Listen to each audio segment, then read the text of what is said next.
The gaming world is very weird, and every month we put together some of the weirdest things that happen, because why not? Hi folks, it's Falcon, and today on gameranx, the weird gaming stories of April 2019. Number 10, there was a lobbyist, an actual political lobbyist, who was banned from EVE Online for corruption. You know, what he does for a job. I kid, but lobbyists, folks. So in-game, Brian Shoneman was an elected official and apparently was privy to some information that was under an NDA from CCP Games. After some events went down, CCP Games assumed that he used privileged information for profit, more or less kind of an insider trading thing, which is something that real-life lobbyists, believe it or not, get caught up in a fair amount. So they banned him from the game. This didn't make him happy. He caused quite a stink, and they actually went ahead and investigated. After investigating, not before, they found that he was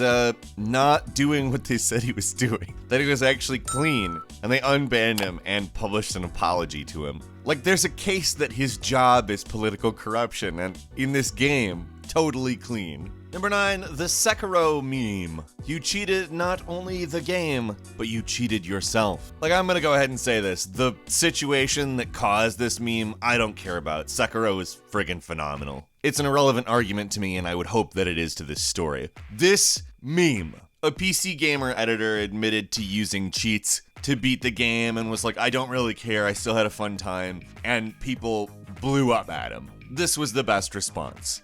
You cheated not only the game, but yourself. You didn't grow, you didn't improve. You took a shortcut and gained nothing.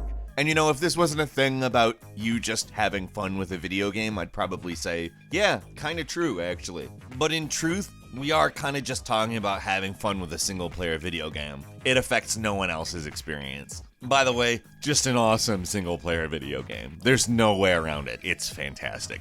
Number 8, on a site called hushhush.com, which bills itself the world's leading luxury shopping marketplace, there was an entry for game makers for an actual real battle royale. Now, we'll just go ahead and say, not like a kill people battle royale, but an Airsoft battle royale on a private island. I'll just read a little bit of it, but it's wild. We're looking for someone who can help design the arena for a 100-person battle royale inspired event. Contestants will be provided with airsoft guns, ammo, and touch-sensitive body armor for a 3-day event. The last person standing will win £100,000. Now, yes, this is obviously more humane than the most dangerous game, but also it's just funny to me that millionaires, this is what they do with their time. They're like, let us get some randoms together and make them fight for our own amusement. I want to know which of them it's going to be most like. Apparently, the game itself is going on for 12 hours every day, and then everybody's camping at night, so in some ways it's automatically more like Hunger Games than PUBG or Fortnite. But I want to know if there's sliding allowed, like in Apex Legends. I'm joking. That's not possible. Number 7, Assassin's Creed Unity is getting positive review bombed. Yeah, that's not normal. That's weird. Ubisoft decided to give away the game, which is obviously a nice thing to do, of course. They did it because Paris had that fire at Notre Dame. Notre Dame is in Assassin's Creed Unity. It's kind of an amazing recreation of it, especially for 2014. And people were like, you know what? That was really nice to do. You didn't have to do that, Ubisoft. But if you want to, climb around and have a look at the structure itself, you can go ahead and do it. Also, Assassin's Creed Unity is not in the horrific state that it was when it launched. They have patched that game a great deal since it came out. It's a stable and enjoyable experience. So yeah, just big thumbs up to Ubisoft on this one. Not something you get to say too often. And a lot of people are saying it in the review section of the game. Again, not many positive review bombings. Most of the time, it's just negative things. Somebody doesn't like a thing that somebody said who's like a higher up at the studio, or maybe a character has a line or a costume or something that people don't like, so they all get really angry and negative review bomb the game. This time, however, it's just because people like what Ubisoft did and are just being nice about it, which is just such a refreshing change of pace from a lot of things I see on the internet. That might mean gaming related, and it might mean otherwise. Good job, gamers. We're actually setting the good example. So there, everyone else. Number 6, a Dutch footballer had to start a business because he came up with a thing that people liked so much he just started having requests pour in. That thing, of course, is a portable gaming machine, not necessarily a Nintendo Switch or one of those all-in-one consoles where they mod a monitor onto it, but it's actually a briefcase with an inbuilt monitor, hinges that hold it up, and space to hold a gaming console that you obviously bring your own gaming console to. But it's super easy to set up, it's quick to set up, and I assume it's not too expensive because it's not a big monitor. And as he was carrying his own around, he made it for himself, and teammates were like, "What is that? Why do you have that? That is great." They all requested one, he made them for them. And then people who were not footballers suddenly became very interested, and he went into business. The Jay-Z design game case is of course the result, and if you're traveling, it actually genuinely seems like the best way to play games. I mean, unless you want to buy one of those fancy modded consoles with the monitor in it. This kind of seems like it would be cheaper and maybe a little bit more discreet because it looks like any piece of luggage. It's just a briefcase looking thing. There's a good chance this wouldn't get you mugged for carrying down the street. I could see that happening for some portable gaming things. It's a really good idea, like big kudos to this guy. Number 5, Gabe Newell's likeness is on underwear packaging in China. That's a great sentence, might I add. I really think that that's a fun thing to say. So it's actually not the first time it's been seen on packaging and underwear there. It's actually been something that people have known about for several years. However, to know that it's still going on in 2019 is really enjoyable. Redditor Chicken Nuggets, without any vowels, put up a photo to Reddit of a package of Gabe Newell brand underwear.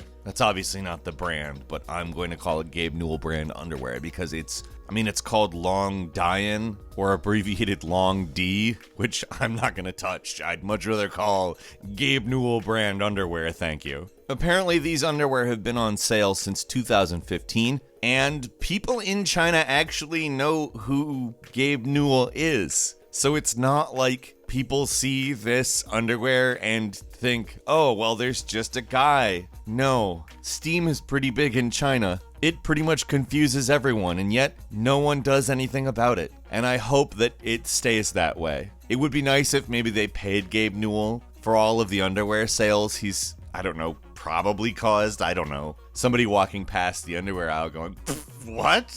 Actually, I actually kind of do need someone. I'll just buy these. Whatever. Number 4, Epic removed siphoning from Fortnite because although it was very popular with very good players, it was not very popular with low to mid-level players, pretty much 90% of the people who play the game, and was ultimately causing people to not play the game. Apparently about 10%, the highest skilled people playing the game, really continually used a feature called siphoning, which allowed you to get some health after killing another player, at least boiling it down. Now, if you're a Fortnite genius, that means you can prey on lesser players and pretty much be fine. Which is kind of the point, but if it makes less people play the game, that's kind of, I get it. I get why they would get rid of this. Not fully get rid of it, you can use it in Arena. But part of the reason Fortnite is so good is because it takes a second to find about 100 people to do Fortnite. If suddenly it takes like 5 minutes to do that, I don't know how much I'm going to be playing Fortnite anymore. Number 3, somebody took Halo Reach and replaced all of the textures with pizza, and replaced all the sounds and music with saying, it's pizza time. So basically, it's a horrific, slimy mess everywhere with pepperoni and cheese, and nothing doesn't make the game say pizza time. It says pizza time over other people. It says pizza time on your radar. I'm talking sounds. I'm talking all the text in the game. It says pizza time. All the devices look like nightmares. The mountains, more so. It's distracting to hear because, honestly, it can't do anything other than say pizza time. It's particularly funny like where grass is growing on the pizza texture. It's like a brown, looks kind of like mold. The pizza's been left out too long. It's a sad thing. I dare you to put it on like a speaker and leave it on. Pizza time, pizza time. It's the most distracting thing you've ever heard in your life. Just try to do any normal thing with that playing over a speaker. Number 2, Chino, I'm assuming is how you pronounce it, is the name of a company that is collaborating with The Sims to make a Sims-inspired real-life clothing line. As in clothes that you put on, and they're normal clothes, but they're also pixelated and from The Sims. They are, to say the least, strange, but they look pretty much correct. If it wasn't obviously pictures of real people, you could probably make the case that it's The Sims. The photos they're really uncanny and strange. Looking at them is just very strange. And finally, number 1, after 17 years, Microsoft stopped supporting the final version of Microsoft Windows XP. Many a gamer will remember that, but it happened surprisingly near an announcement that Microsoft's market cap topped $1 trillion. Microsoft is the third US company to be worth $1 trillion. Amazon and Apple are the other two. Think about that, that's wild. And all of that happened partially on the back of Windows XP. Windows XP was basically the first place where gaming all just kind of worked. I mean, there was still settings to tinker around with, but I didn't expect games to just work on Windows 95, for instance. I expected them to open in MS-DOS and not work, and I would have to fix things. But it's definitely a new era, and Microsoft is a scary, massive giant. What other weird things have happened to you in the gaming world this month? Leave us a comment and let us know what you think. And if you like this video, please click like. If you're not subscribed, now's a great time to do so. We upload brand new videos every day of the week, and the best way to see them first is, of course, a subscription. So click subscribe, and don't forget to click the notification bell. As always, thank you very much for this video. I'm Falcon. You can follow me on Twitter, Falcon the Hero. We'll see you next time right here on Gameranx.